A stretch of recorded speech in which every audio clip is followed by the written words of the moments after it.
মাত্র 20 দিনেই high court permission লিখিত পরীক্ষার প্রিপারেশন নেওয়া সম্ভব। কিভাবে নেবেন সেটা নিয়েই আজকে বিস্তারিত কথা বলবো। আমি আপনাদেরকে 6টা পয়েন্ট বলবো সর্বমোট। এই 6টা পয়েন্ট যদি আপনারা মাথায় রাখেন তাহলে কিন্তু খুব সহজেই আপনারা হাইকোর্ট পারমিশন লিখিত পরীক্ষার প্রিপারেশন নিতে পারবেন এবং ইনশাল্লাহ এই টেকনিক ফলো করলে আপনারা খুব সহজেই পাশ করে যাবেন। প্রথম যে পয়েন্টটা আমি বলতে চাচ্ছি সেটা হচ্ছে যে আপনাদেরকে প্রথমেই প্রশ্নের প্যাটার্ন বুঝতে হবে। প্রশ্ন কিন্তু দুই রকমের আসে।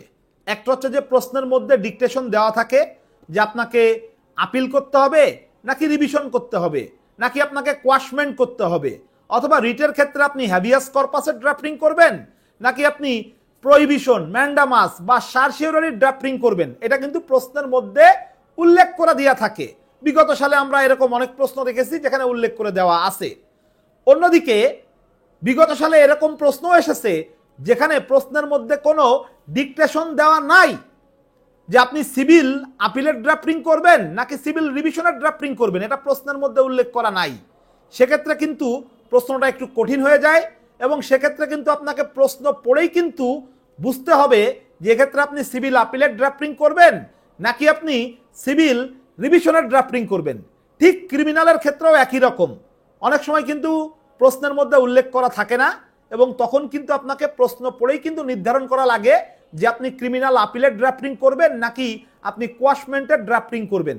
তাহলে এই সমস্যাটা সহজে আপনারা কিভাবে সমাধান করবেন সেটা নিয়ে আমি প্রথমে একটু কথা বলি। দেখেন, প্রথমে আসি আমরা সিভিল ড্রাফটিং এর ক্ষেত্রে। সিভিল ড্রাফটিং এর ক্ষেত্রে ডিক্রি যদি আদালত দেয়, আমরা আদালতের রায়ে চলে যাব, আমাদের তো একটা প্রশ্ন আসবে, সেই প্রশ্নে তো অনেক কিছু লেখা থাকবে, তো এত কিছু আমরা পড়বো না।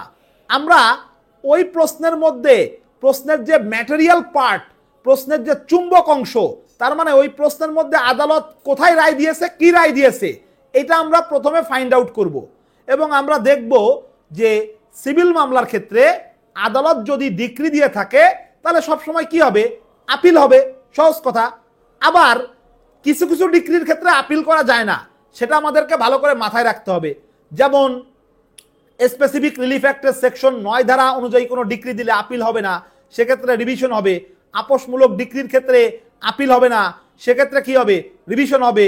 স্মল কজেস কোর্টসের যে ডিক্রি সেটার বিরুদ্ধে আপিল হবে না, রিভিশন হবে।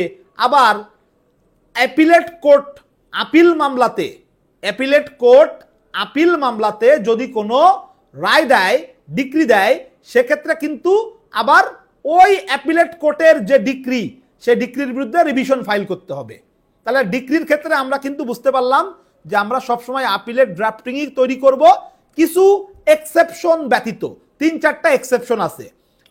অর্ডারের ক্ষেত্রে অর্ডার 43 রুল 1-এ টোটাল কিন্তু 25টা মতো অ্যাপিলেবল অর্ডারের কথা বলা আছে। আবার দেওয়ানি কার্যবিধির সেকশন 103-এও কিন্তু কিছু অ্যাপিলেবল অর্ডারের কথা বলা আছে। তাহলে আমাদেরকে অ্যাপিলেবল অর্ডারগুলো ভালো করে বুঝতে হবে। অ্যাপিলেবল অর্ডারগুলোর ক্ষেত্রে আমাদেরকে আপিল করতে হবে, আর যেটা অ্যাপিলেবল অর্ডার না ওই ধরনের অর্ডারের ক্ষেত্রে আমাদেরকে রিভিশন ফাইল করতে হবে। এখন প্রশ্ন হচ্ছে যে এই যে 25টা অ্যাপিলেবল অর্ডার, এগুলো সবগুলোই আমাদেরকে পড়তে হবে কিনা। উত্তর হচ্ছে যে না, এই 25টা অ্যাপিলেবল অর্ডারের মধ্যে 10টা হচ্ছে খুব বেশি গুরুত্বপূর্ণ। এই 10টা অ্যাপিলেবল অর্ডার যদি আপনি ভালোভাবে মাথার মধ্যে রাখেন তাহলে কিন্তু আপনার কিন্তু আর এই জটিলতার মধ্যে যাওয়া লাগতেছে না, বা আপনি কিন্তু এই যে একটা ধোঁয়াশা, সেই ধোঁয়াশার মধ্যে কিন্তু আপনারা থাকা রাখতেছে না যে আপিল করবেন নাকি রিভিশন করবেন। আপনি প্রশ্ন পড়লেই বুঝতে পারবেন এবং পুরো প্রশ্ন কিন্তু পড়ার দরকার নাই। প্রশ্নের মধ্যে যে চুম্বক অংশ, আদালতের যে রায়, আদালত আসলে ডিক্রি দিছে কিনা, ডিক্রি দিলে আপিল হবে, আবার কোন কোন ডিক্রির ক্ষেত্রে আপিল হয় না সেটা আমরা জানি, সেই ক্ষেত্রে রিভিশন হবে। আর আদালত যদি কোনো অর্ডার দিয়ে থাকে তাহলে সেই অর্ডারটা অ্যাপিলেবল অর্ডার কিনা বা নন অ্যাপিলেবল অর্ডার কিনা এটা বুঝতে পারলেই কিন্তু আমার আর কিন্তু কোনো টেনশন নাই। তাই এতটুকু বোঝার জন্য কিন্তু অনেক বেশি সময় দেওয়া লাগবে বা অনেক বেশি পড়াশোনা করা লাগবে, বিষয়টা কিন্তু এরকম না। তাহলে এইভাবে কিন্তু আপনি সিভিল আপিল আর সিভিল রিভিশনের যে ড্রাফটিং, এই যে প্রবলেমেটিক প্রশ্ন, সেই প্রবলেমেটিক প্রশ্নের সমাধানটা কিন্তু আপনারা এইভাবে করে ফেলতে পারবেন। এখন আসি ক্রিমিনালের ক্ষেত্রে। ক্রিমিনাল আপিল এবং কোয়াশমেন্ট, এখানে যদি প্রবলেমেটিক কোশ্চেন আসে তাহলে আমরা কিভাবে ফাইন্ড আউট করব। ক্রিমিনাল আপিলের ক্ষেত্রে সবসময় মাথায় রাখতে হবে যে দণ্ড বা খালাস হলে কিন্তু আপিলের ড্রাফটিং করতে হবে, দণ্ড বা খালাস হলে আপিলের ড্রাফটিং করতে হবে। আর যদি দণ্ড বা খালাস না দিয়ে আদালত ভুলভাবে চার্জ গঠন করলো, আদালত ভুলভাবে আসামিকে ডিসচার্জ করে দিল, আদালত কি করলো, আদালত হচ্ছে ম্যাটারে মানে একেবারে আপনার যে মামলাটা ভুলভাবে কগনিজেন্সে নিয়ে নিল, এরকম ক্ষেত্রে কি হবে, এরকম ক্ষেত্রে আমাদেরকে কোয়াশমেন্টের ড্রাফটিং করতে হবে। রিটের ক্ষেত্রেও যখন আপনারা এই যে 5 প্রকারের যে রিট আছে, এই 5 প্রকারের রিটের যে ডেফিনেশনটা, এইটা যখন আপনারা ভালো করে বুঝবেন তখন কিন্তু আপনারা প্রশ্ন পড়লেই কিন্তু বুঝে যাবেন যে আপনাদের কোন রিটটা ফাইল করতে হবে। তাহলে আপনাদেরকে খুব সংক্ষেপে প্রথমেই অ্যাপিলেবল অর্ডারগুলো ভালোভাবে মাথার মধ্যে সেট আপ দিতে হবে। তারপর আমি তো বলেই দিলাম যে ক্রিমিনাল আপিল আর কোয়াশমেন্টের ক্ষেত্রে তো একটা মনে করেন যে আপনার ম্যাজিক কাজে লাগালেই হয়ে গেল, সেটা হচ্ছে কি আদালত দণ্ড বা খালাস দিছে কিনা। দণ্ড খালাস দিলে আপিল, আর যদি দণ্ড খালাস না দেয় আদালত ভুলভাবে যদি মামলা আমলে নেয়, ভুলভাবে চার্জ গঠন করে, ভুলভাবে ডিসচার্জ দিয়ে দেয়, তাহলে সেই ক্ষেত্রে কি হবে, আমরা কোয়াশমেন্টের ড্রাফটিংটা করব। আচ্ছা, আর রিটের ক্ষেত্রে হ্যাবিয়াস কর্পাস কি, অবশ্যই কাউকে অবৈধভাবে আটক করা লাগবে, তাহলে সেই ক্ষেত্রে হ্যাবিয়াস কর্পাস। আবার রিট অফ সার্সিওরি যেটা সব থেকে বেশি আসছে, বিগত সালের প্রশ্ন যদি আপনারা অ্যানালাইসিস করেন তাহলে সেক্ষেত্রে দেখবেন যে সব থেকে বেশি কিন্তু রিট অফ সার্সিওরি থেকে আসছে। তাহলে সেই ক্ষেত্রে এই রিট অফ সার্সিওরিটা কাকে বলে, যদি কোনো আপনার সরকারি প্রতিষ্ঠান অথবা মনে করেন যে আপনার কোনো স্বায়ত্তশাসিত প্রতিষ্ঠান, কোনো ট্রাইব্যুনাল কোনো ভুল আদেশ দেয় বা ভুল কোনো রায় দেয়, তাহলে সেই ক্ষেত্রেই কিন্তু আমরা রিট অফ সার্সিওরিটা দায়ের করি। তো এই যে সংজ্ঞাগুলো রিটের ক্ষেত্রে, এই 5 প্রকার রিটের যে সংজ্ঞাগুলো, এইগুলো আপনি ভালো করে বুঝলেই কিন্তু আপনার কিন্তু প্রশ্ন পড়ে কিন্তু আপনি একেবারে সহজেই ধরতে পারবেন যে আপনাকে এখানে কোন রিটের ড্রাফটিংটা তৈরি করতে হবে। তাহলে নাম্বার 1 যে পরামর্শটা আমি আপনাদেরকে দিলাম সেটা হচ্ছে কি, আপনাদেরকে অবশ্যই প্রশ্নের প্যাটার্নটা বুঝতে হবে, এবং এই প্রশ্নের প্যাটার্ন বোঝার ক্ষেত্রে আপনারা জজ কোডে যে পড়াশোনাগুলো করে আসছেন, সেই জজ কোডে যে আপনি 100% ধরলাম যে আপনি পড়ছেন সিপিসি সিআরপিসি, ওই 100%-এর থেকে মাত্র 1 থেকে 2% শুধু আপনাকে মাথায় রাখতে হবে। অ্যাপিলেবল অর্ডারগুলো মাথায় রাখতে হবে, আর আপনাকে কি করতে হবে যে কোন কোন ডিক্রির বিরুদ্ধে আপিল চলে না সেটা মাথায় রাখতে হবে। তাহলে কিন্তু সিভিলের ম্যাটার কিন্তু ক্লিয়ার। আচ্ছা, আর ক্রিমিনাল তো জাস্ট আমি একটা থিওরি দিলাম, এবং রিটের ক্ষেত্রে এই 5 প্রকার রিটের ডেফিনেশনটা ভালো করে আপনাকে পড়তে হবে। 2 নাম্বার যে পরামর্শ আমার, সেই 2 নাম্বার পরামর্শটা বলার আগে আমি আপনাদেরকে একটা ছোট্ট মেসেজ দিতে চাচ্ছি। সেটা হচ্ছে যে আমরা বোনাফাইড ল একাডেমির পক্ষ থেকে আপনারা যারা 24শে অক্টোবর হাইকোর্ট পারমিশন লিখিত পরীক্ষাতে অংশগ্রহণ করবেন, তাদের জন্য আমরা 12টা ক্লাসের আয়োজন করেছি। 12টা ক্লাসের সমন্বয়ে একটা স্পেশাল কোর্স আমরা করাবো, সম্পূর্ণ অনলাইনে ক্লাস হবে, জুম অ্যাপের মাধ্যমে ক্লাস হবে। কোর্স ফি মাত্র 2040 টাকা, এবং এই 12টা ক্লাসের মাধ্যমে আমরা ফুল কোর্স কমপ্লিট করাবো। প্রত্যেকটা ক্লাসের রেকর্ডের ব্যবস্থা থাকবে, প্রত্যেকটা ক্লাসের আমাদের কি থাকবে, স্পেশাল লেকচার শিট আমরা পিডিএফ আকারে দিয়ে দিব আপনাদেরকে। এই 12টা ক্লাসের প্রথম ক্লাস শুরু হবে হচ্ছে 5ই অক্টোবর, এবং এই 5 অক্টোবর থেকে 18ই অক্টোবর সপ্তাহে 4 দিন এই ক্লাসগুলো অনুষ্ঠিত হবে। আমি বলে দিচ্ছি কবে কবে।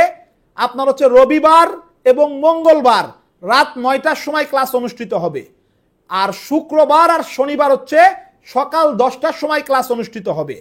তা যারা আপনারা অনেক বিজি লয়ার, যারা আপনাদের আসলে যারা প্র্যাকটিস করেন রেগুলার, তাদের কিন্তু প্র্যাকটিসের কাজকর্ম ছেড়ে দিয়ে সারাদিন রাত পড়াশোনা করার কিন্তু সময় নাই, এবং বাস্তবতা এটাই বা সত্য কথা এটাই যে সারাদিন রাত পড়াশোনারও কিছু নাই। কিন্তু আপনি এই যে লাস্ট যে 15-20 দিন, এই 15-20 দিন যদি ভালো করে প্রিপারেশন নেন, তাহলে ইনশাল্লাহ হাইকোর্ট পারমিশন লিখিত পরীক্ষাতে কিন্তু পাশ করা সম্ভব। তা আমি একটা কথা বলে দিই, আমাদের এই কোর্সে কিন্তু আমরা সর্বোচ্চ 100 জনকে অ্যালাউ করব, কারণ আমাদের যে জুম মিটিংয়ে ক্লাস হবে এখানে আমাদের 100 জন পার্টিসিপেন্ট আমরা রাখতে পারবো। আমাদের ক্যাপাসিটি হচ্ছে 100 জন। 100 জন ফিল আপ হয়ে গেলে কিন্তু আমরা আর কাউকে ভর্তি নিতে পারবো না। অলরেডি আমাদের একটা ব্যাচ চলমান আছে, সেখানে প্রায় 150 জন স্টুডেন্ট ভর্তি হয়ে গেছে। এখন আরেকটা বিষয় আপনাদেরকে একটু বলে রাখি, সেটা হচ্ছে যে এই কোর্সে যারা ভর্তি হতে চান অবশ্যই তাদেরকে 30শে সেপ্টেম্বরের মধ্যে ভর্তি কার্য সম্পন্ন করে ফেলতে হবে। তাহলে আমি আপনাদেরকে এখন 2 নম্বর যে পরামর্শটা দিব, সেই 2 নম্বর পরামর্শ হচ্ছে যে আপনাদেরকে প্রত্যেকটা ড্রাফটিংয়ের ফরম্যাট ভালোভাবে আয়ত্ত করতে হবে। এখন আপনি এই ড্রাফটিংয়ের ফরম্যাটটা ভালোভাবে কিভাবে আয়ত্ত করবেন? এই ড্রাফটিংয়ের ফরম্যাট ভালোভাবে আয়ত্ত করার ক্ষেত্রে আপনাকে যে কাজটা করতে হবে, মনে করেন আপনি সিভিল আপিলের ড্রাফটিংয়ের ফরম্যাটটা আয়ত্ত করার চেষ্টা করতেছেন, তাহলে সেই ক্ষেত্রে আপনাকে কি করতে হবে? ওই সিভিল আপিলের যে ড্রাফটিংয়ের ফরম্যাট এটা বারবার লিখতে হবে। না লিখলে কিন্তু মাথার মধ্যে সেট হবে না, ঠিক আছে? আর আমাদের কাছে কিছু ইজি টেকনিক আছে যেটা আমরা আমাদের যখন ক্লাস নিব সেই ক্লাসে আমরা দেখাবো, এবং আমাদের যে পিডিএফ লেকচার শিট সেখানেও অনেক ইজি টেকনিক দেওয়া আছে যে কিভাবে আপনি ড্রাফটিংটা আপনার মাথার মধ্যে খুব ভালোভাবে ঢুকিয়ে ফেলবেন। এরপরে আপনি সিভিল রিভিশন, সিভিল আপিলের যে ড্রাফটিং এটার সাথে সিভিল রিভিশনের ড্রাফটিং এর কি কি পার্থক্য আছে সেটা একটু আলাদা করে মাথায় রাখতে হবে। যেমন আমি আপনাদেরকে বলে দিই, দেখেন সিভিল আপিলের যে ড্রাফটিং, এই সিভিল আপিলের ড্রাফটিং এর মধ্যে কিন্তু আমরা দেখতে পাই যে এখানে আমাদের জুরিসডিকশন লেখার সময় কিন্তু সিভিল আপিলের জুরিসডিকশন লিখতে হয়। আবার রিভিশনের যে ড্রাফটিং সেখানে কিন্তু সিভিল রিভিশনাল জুরিসডিকশন লিখতে হয়। সিভিল আপিলের যে ড্রাফটিং এখানে কিন্তু সিউত লিখতে হয় না, কিন্তু সিভিল রিভিশনের যে ড্রাফটিং সেখানে কিন্তু সিউত লিখতে হয়। সিভিল আপিলের যে ড্রাফটিং এখানে and in the matter of কিন্তু একবার লেখা হয়েছে। সিভিল রিভিশনের যে ড্রাফটিং সেখানে কিন্তু and in the matter of কিন্তু আমাদের টোটাল 2 বার লেখা হয়েছে। তা বিষয়টা কিন্তু এই যে পার্থক্যগুলো। তারপর হচ্ছে আপনার সিভিল আপিলের ড্রাফটিং এর ক্ষেত্রে কিন্তু চিফ জাস্টিসকে সম্বোধন করার দরকার নাই। সিভিল রিভিশনের ড্রাফটিং এর ক্ষেত্রে কিন্তু চিফ জাস্টিসকে সম্বোধন করতে হবে। সিভিল আপিলের ড্রাফটিং এর ক্ষেত্রে আপনাকে প্রেয়ার লিখতে হচ্ছে না, সার্টিফিকেট লিখতে হচ্ছে। সিভিল রিভিশনের ড্রাফটিং এর ক্ষেত্রে আপনাকে কি করা লাগবে? আপনাকে কিন্তু প্রেয়ার লিখতে হচ্ছে। বুঝতে পারছি কিনা? সিভিল আপিলের ড্রাফটিং এর ক্ষেত্রে আপনাকে এনক্লোজার অথবা লিস্ট অফ পেপারস লিখতে হচ্ছে। সিভিল রিভিশনের ড্রাফটিং এর ক্ষেত্রে আপনাকে এফিডেভিট লিখতে হচ্ছে। তাহলে আপনি প্রথমে সিভিল আপিলের যে ড্রাফটিং এর ফরম্যাট সেটা আপনি আয়ত্তে আনবেন, তারপরে আপনি সিভিল রিভিশনের যে ড্রাফটিং এর ফরম্যাট সেটাকে আয়ত্তে আনবেন। এবার দুইটার মধ্যে আপনি কি করবেন? কম্পারেটিভ একটা আলোচনা করবেন, দেখবেন যে কোনটার সাথে কোনটার কি পার্থক্য আছে। এরপরে একইভাবে আপনি ক্রিমিনাল আপিলের ড্রাফটিং এর ফরম্যাটটা ভালোভাবে মাথায় ঢুকাবেন। তারপরে আপনি ক্রিমিনাল কোয়াশমেন্টের ড্রাফটিং এর ফরম্যাটটা ভালোভাবে মাথায় ঢুকাবেন। এই দুইটার মধ্যে কি কি পার্থক্য আছে আপনি একই সাথে কি করবেন? আলাদা করে ফাইন্ড আউট করবেন। রিটের ক্ষেত্রে ড্রাফটিং এর ফরম্যাট সেম। 5টা যে রিট আছে এই 5টা রিটের ক্ষেত্রে ড্রাফটিং এর ফরম্যাট সেম, শুধু একটা জায়গায় খেয়াল রাখতে হবে। কারণ হচ্ছে কি, এই 5 প্রকারের যে রিট, এই 5 প্রকারের রিটের কথা বলা আছে কোন জায়গায়? বাংলাদেশের সংবিধানের 102 নম্বর অনুচ্ছেদে। তাই এই 102 নম্বর যে অনুচ্ছেদ, এই 102 নম্বর অনুচ্ছেদে কিন্তু আপনার খেয়াল করতে হবে যে কোন রিট কোথায় বলা আছে। যেমন আমি যদি বলি যে ম্যান্ডামাস এবং প্রহিবিশন, এটা 102 নম্বর আর্টিকেলের সাব আর্টিকেল 2, তার আবার এ, তারপর হচ্ছে আই, রোমান সংখ্যা আইতে বলা আছে। আবার যদি আমরা রিট অফ সার্সেররির কথা বলি তাহলে আমরা দেখব এটা 102 নম্বর অনুচ্ছেদের সাব আর্টিকেল কত?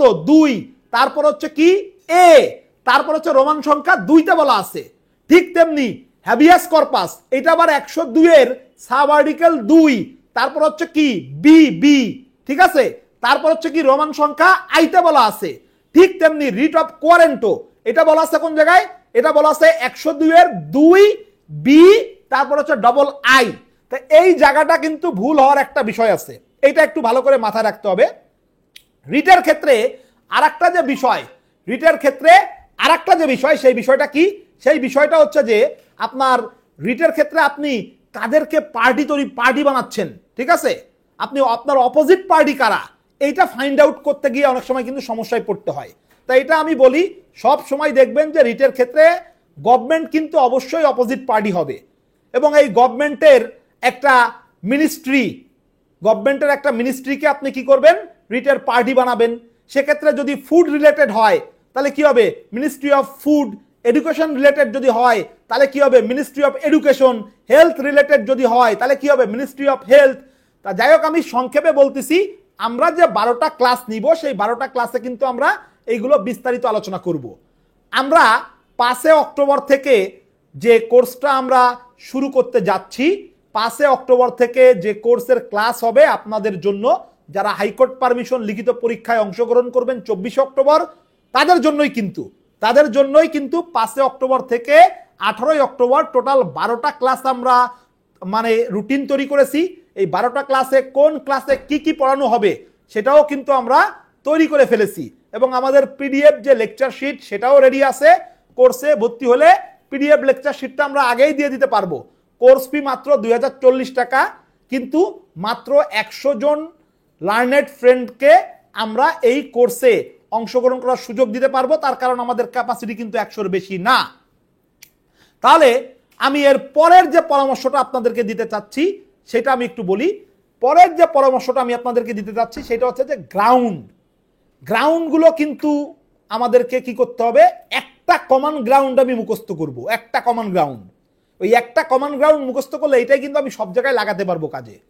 একটা সিভিল আপিলের কমন গ্রাউন্ড আমি সিভিল আপিলের মধ্যেও দিতে পারবো, সিভিল রিভিশনের মধ্যেও দিতে পারবো, কিন্তু সিভিল রিভিশনের ক্ষেত্রে ল পয়েন্টটাকে ফোকাস করতে হবে, এটা একটু মাথায় রাখতে হবে। সিভিল রিভিশনের ক্ষেত্রে ল পয়েন্টটাকে আমাদেরকে কি করতে হবে, ফোকাস করতে হবে। একটা ক্রিমিনাল আপিলের গ্রাউন্ড মুখস্থ করলে সবগুলো ক্রিমিনাল আপিলের গ্রাউন্ড কভার হবে, ঠিক তেমনি একটা কোয়াশমেন্টের গ্রাউন্ড যদি আমরা মুখস্থ করি তাহলে আমাদের কি হবে, আমাদের কিন্তু সবগুলো কোয়াশমেন্ট, যে কোনো কোয়াশমেন্টের ড্রাফটিং আসুক আমরা ওই গ্রাউন্ডগুলো লিখে দিতে পারতেছি। ঠিক আছে, কমন গ্রাউন্ড একটা মুখস্থ করলে আপনি এটা একাধিক জায়গায় কাজে লাগাতে পারতেছেন। ঠিক তেমনি প্রেয়ারের ক্ষেত্রে একটা প্রেয়ার যদি আপনি মুখস্থ করেন, এরপরে হালকা কথা চেঞ্জ হবে, হালকা কথা, এবং এই প্রেয়ারের অর্ধেক অংশই কিন্তু আপনি যে ইম্পিউন জাজমেন্ট অ্যান্ড অর্ডার লিখবেন, সেই ইম্পিউন জাজমেন্ট অ্যান্ড অর্ডারটাই কিন্তু আপনি প্রেয়ারের মধ্যে কিন্তু টেকনিক্যালি বসাই দিতে পারতেছেন। কিভাবে বসাবেন সেটা আমরা যে 12টা ক্লাস নিব সেখানে কিন্তু আমরা খুব সহজ করে আপনাদেরকে দেখিয়ে দিব। তো এইভাবে কিন্তু আপনাকে কি করতে হবে, এইভাবে কিন্তু আপনাকে প্রিপারেশন নিতে হবে। এফিডেভিট একটা মুখস্থ করলে আপনি সব জায়গায় কাজে লাগাতে পারতেছেন, সব জায়গায় কিন্তু আপনি একটা এফিডেভিট মুখস্থ করলে কিন্তু কাজে লাগাতে পারতেছেন। আচ্ছা, এইভাবে আপনাকে প্রিপারেশন নিতে হবে, এবং আপনি যখন এই যে 6টা ড্রাফটিং এর ফরম্যাট যখন আপনি কি করবেন, আয়ত্তে এনে ফেলবেন, তখন আপনার যে প্রবলেমটা হবে দেখবেন যে একটা ড্রাফটিং এর ফরম্যাট আর একটা ড্রাফটিং এর মধ্যে ঢুকে যাচ্ছে। তখন আপনাকে কি করতে হবে, 6টার কোনটাতে কি কি আছে আর কোনটাতে কি কি নাই সেটা একটু আবার আলাদা করে মাথার মধ্যে ঢুকাতে হবে। আচ্ছা, এখন একটা কথা বলি, 3 ঘন্টার পরীক্ষা, এত বেশি গ্রাউন্ড কিন্তু আমাকে লিখতে হবে না, আমি 5টা গ্রাউন্ড লিখলেই এনাফ, 5টা গ্রাউন্ড লিখলেই আমাকে হচ্ছে, কারণ এই 3 ঘন্টার মধ্যে আমাকে পরীক্ষা শেষ করতে হবে। ঠিক আছে, আমি একটা ড্রাফটিং অনেক ভালো লিখলাম, বাকি 2টা খারাপ লিখলাম, এরকম করলে কিন্তু আমি পাস করতে পারবো না, এটা কঠিন হয়ে যাবে। ইনশাল্লাহ 3টা ড্রাফটিং আপনি টাইম মেনটেন করে যদি আপনি লিখে আসেন, পাস মার্ক হচ্ছে 12। ঠিক আছে, আপনি যদি 2টাও ভালো লিখেন, একটা যদি মোটামুটি লেখেন, তাও কিন্তু পাস করবেন, ইনশাল্লাহ পাস করবেন। তা যাই হোক, আমি আর কথা বাড়াতে চাচ্ছি না। আমার এই আলোচনা শেষ করার পূর্বে আমি আপনাদেরকে আবারও মেসেজ দিতে চাচ্ছি, আপনারা যে সমস্ত লার্নেড ফ্রেন্ডরা 24 অক্টোবর হাইকোর্ট পারমিশন লিখিত পরীক্ষাতে অংশগ্রহণ করবেন, আমি জানি যে আপনারা অনেক ব্যস্ত, অনেকেই হয়তোবা এখনো প্রিপারেশন নেওয়ার সুযোগ পাননি, অনেকে হয়তোবা এখনো পড়াশোনা শুরু করেননি। তা যারা এখনো পড়াশোনা শুরু করেননি বা যারা এখনো প্রিপারেশন নেওয়ার সুযোগ পাননি, তাদেরকে আমি বলবো এই যে 20-25 দিন সময় আছে, এই 20-25 দিন যদি আপনি একটু টেকনিক্যালি আগান, এবং বিশেষ করে আমাদের যে 12টা ক্লাসের যে কোর্স হবে সেই কোর্সটা যদি করেন এবং সেখানে যে গাইডলাইনগুলো আমরা দিব সেগুলো যদি ফলো করেন, তাই ইনশাল্লাহ এই 20 দিনেই কিন্তু শক্তিশালী একটা প্রিপারেশন নিয়ে কিন্তু পরীক্ষায় পাশ করা সম্ভব। আমরা যে কোর্সটা আয়োজন করেছি সেখানে 12টা ক্লাস হবে, আমি বলে দিচ্ছি ক্লাসগুলো কিন্তু অনলাইন জুম অ্যাপের মাধ্যমে হবে। বাংলাদেশের যে কোনো প্রান্ত থেকে আপনারা অনলাইনে আমাদের এই কোর্সে অংশগ্রহণ করতে পারবেন। কোর্স ফি মাত্র 2040 টাকা। 5 অক্টোবর থেকে 18 অক্টোবর সপ্তাহে 4 দিন আমাদের এই ক্লাস অনুষ্ঠিত হবে, রবি এবং মঙ্গলবার রাত 9টার সময়, শুক্র শনি সকাল 10টার সময়, এবং প্রত্যেকটা ক্লাসের রেকর্ডের ব্যবস্থা থাকবে। প্রত্যেকটা ক্লাসের জন্য স্পেশাল লেকচার শিট আমাদের তৈরি করা আছে, এটা আমরা আপনাদের হোয়াটসঅ্যাপ গ্রুপে দিয়ে দিব। তা যারা এখনো পড়াশোনা শুরু করেননি, অ্যাজ আর্লি অ্যাজ পসিবল পড়াশোনা শুরু করেন এবং আমাদের এই কোর্সে অংশগ্রহণ করতে পারেন।